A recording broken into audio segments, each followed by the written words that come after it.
नमस्कार, मेरा नाम है अभिषेक आनंद। WWE के इतिहास में अगर कोई सबसे बड़ा स्टार हुआ तो उस व्यक्ति का नाम होगा हल्क होगन।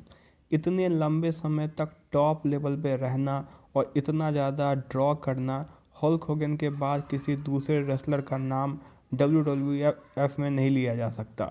यहाँ तक कि द रॉक या स्टोन कोल्ड स्टीव ऑस्टिन भी होगन के बाद ही गिने जाएंगे। हल्क होगन के इतने बड़े स्टारडम के बावजूद WWF के मालिक मिस्टर मैकमैन चाहते थे कि होगन 40 साल के जब हो गए तो उन्हें अब रेसलिंग में अपने पैर पीछे करने चाहिए, यंग रेसलर्स को मौका देना चाहिए। मिस्टर मैकमैन का मानना था कि शॉन माइकल्स और ब्रेट हार्ट जैसे नए रेसलर्स यंग ऑडियंस के बीच में ज़्यादा बेहतर ढंग से क्लिक कर पाएंगे, ज़्यादा बेहतर ढंग से उनको समझ सकेंगे और उन्हें प्रेजेंट करना चाहिए WWF को। WWF के सबसे बड़े स्टार हल्क होगन इस बात से बिल्कुल भी सहमत नहीं थे। वो 80s के माइंडसेट में आज भी थे। उनके हिसाब से उन्हें ही टॉप पर होना चाहिए और कम से कम ब्रेट हार्ट से तो बिल्कुल भी नहीं हारना चाहिए। ब्रेट हार्ट को लेकर मिस्टर मैकमैन और हल्क होगन में काफ़ी बहस हुआ करता था।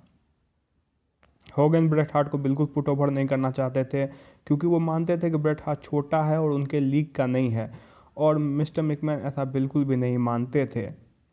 दोनों के बीच में विवाद इस हद तक हुआ कि हल्क होगन ने WWF को छोड़ दिया और जाते वक्त उन्होंने पुट ओवर योकोजुना को किया।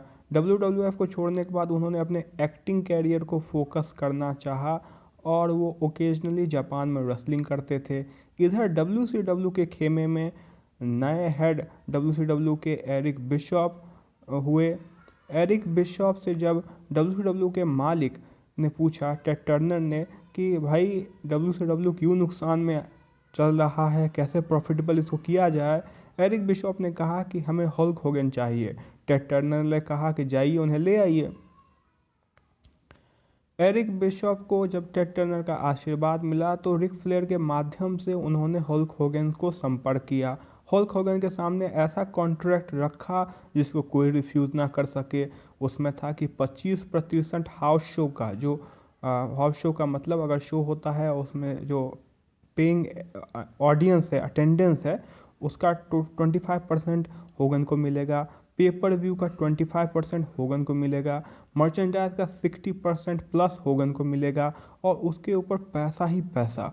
होगन को ऐसा मनी कॉन्ट्रैक्ट दिया गया जिसको वो रिफ्यूज़ नहीं कर सकते थे। होगन को WCW ने बोरो किया। होगन के आते ही WCW को प्रॉफिट दिखने लगा, लेकिन होगन के NWO रन के बाद, न्यू वर्ल्ड ऑर्डर का जो उनका रन था, उसके बाद मानो आग सा लग गया WCW को और उसने काफ़ी मुनाफा कमाया, काफ़ी पैसा कमाया और WCW नंबर 1 रेसलिंग कंपनी बन गया दुनिया का कुछ सालों के लिए। इस कहानी से कुछ सबक लिया जा सकता है। पहला, मिस्टर मैकमैन का ये आइडिया कि वो यंग रेसलर्स बनाना चाहते हैं, उसे कभी भी पुराने और एस्टैब्लिश स्टार को भगा कर अकॉम्प्लिश नहीं करना चाहिए। जब होगन 40 साल के थे तो मिस्टर मैकमैन के लिए वो बूढ़े थे, लेकिन वो ऑडियंस के लिए बूढ़े नहीं थे। ऑडियंस के लिए वो अभी भी बड़े स्टार थे और सालों तक उन्होंने WCW के लिए ड्रॉ किया। लेकिन इससे एक बात और समझ में आता है कि WCW ने जैसे 80s के WWF के स्टार्स को बोरो किया और उनका जो रह गया था, जो उनके अंदर जो ताकत रह गई थी, उसका इस्तेमाल कुछ सालों तक उन्होंने सक्सेसफुली किया, क्योंकि WWF का माइंडसेट था कि 40 साल के बाद रेसलर का कोई काम नहीं है। और रेसलिंग में जैसे बाकी स्पोर्ट्स में 40 साल सही में आपको एथलेटिकली आप उस लेवल के नहीं रह जाते हैं और रेसलर भी 40 साल में उस लेवल का नहीं रह जाता है, लेकिन आप स्मोक एंड मिरर्स के साथ कुछ सालों तक और खींच सकते हैं। और WCW ने उस बार उन रेसलर्स को खींचा और उनको प्रॉफिट भी हुआ लंबे समय तक। लेकिन इसमें एक प्रॉब्लम ये भी है कि WCW ने नए स्टार्स नहीं बनाए, WWF ने नए स्टार्स बनाए।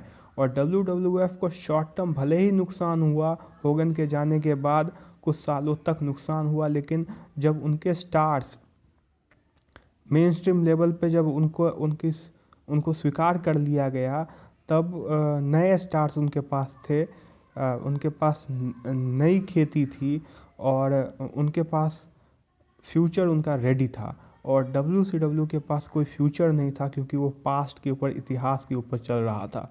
और आज WWF में और पहले के WCW में काफ़ी सारी समानताएं देखने को मिल सकती हैं, क्योंकि आज देखिए, आज हमेशा अंडरटेकर, गोल्डबर्ग, इस टाइप के रेसलर्स के ऊपर WWE डिपेंडेंट सा है।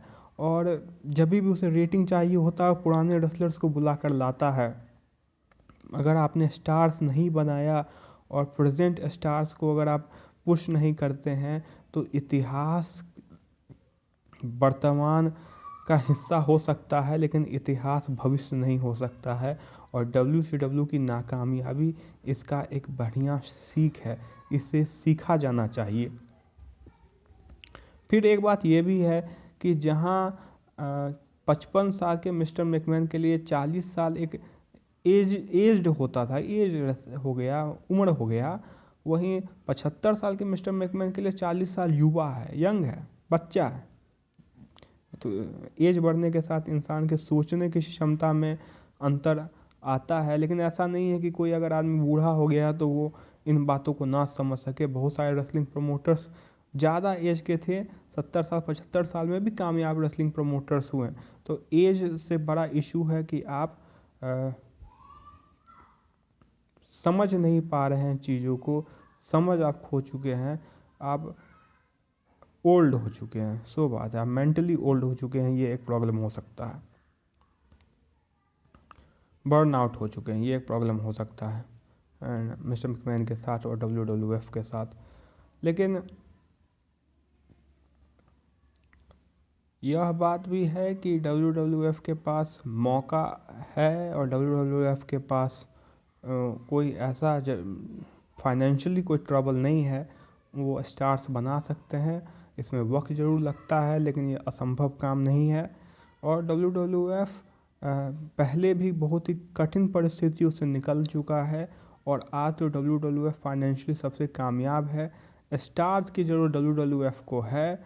आज रेसलिंग कंपनीज़ को ये ज़रूरी है कि वो स्टार्स बनाए, यंग स्टार्स बनाए और इतिहास में जो गलतियां हुई उनसे सीखें ताकि उनको दोहराने से बचा जा सके। धन्यवाद।